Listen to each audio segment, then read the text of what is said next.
నేటి దినాన మన అరుణోదయపు దేవుని వాక్యము కీర్తన గ్రంథము 119 అధ్యాయము 68 వచనము. నీవు దయాళుడవై మేలు చేయుచున్నావు. హల్లెలూయా. ప్రియమైన దేవుని బిడ్డ, దేవుడు దయాళుడని, ఆయన మేలు చేయువాడని ఈ లేఖనం మనకి తెలియచేస్తూ ఉంది. కనుక దేవుని దయ కొరకు మనం కనిపెట్టుకుని ప్రార్థించే వారిగా ఉండాలి. దేవుని దయ కొరకు మనం కనిపెట్టుకుని ప్రార్థించినప్పుడు ఖచ్చితంగా దేవుని దయ మన మీదకి దిగి వస్తుంది.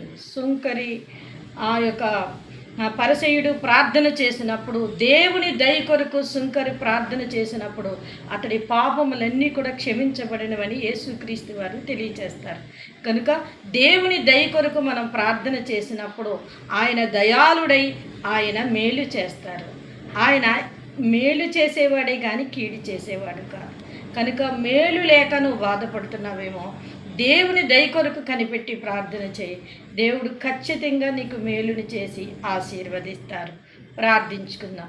మహాపరిశుద్ధుడైన మా ప్రియ పరలోక తండ్రి దేవా, ఎవరైతే మేలు లేదని వారు బాధపడుతున్నారో తండ్రి, నా జీవితంలో ఒక్క మేలు కూడా జరగలేదని వారు వేదన చెందుతున్నారో దేవా, వారి యందు మీరు దయ కలిగి నాయన, కీర్తన గ్రంథంలో చెప్పిన ఈ వాక్య ప్రకారం వారి యందు మీరు దయ కలిగి మీ మేలును వారికి కనుపరచండి ప్రభా. వారు విశ్వాసులైతే విశ్వాసులు పరిపూర్ణులగుటకు వారి పట్ల మీ కార్యమును జరిగించండి, మీ మేలును జరిగించండి. వారు అవిశ్వాసులైతే వారి విశ్వాసములో రక్షింపబట్టుకు నీ రక్షణ కార్యములు జరిగించమని, నీ బిడలు దీవించి ఆశీర్వదించమని యేసు నామమున అడుగుచున్నాం పరమ తండ్రి. ఆమేన్.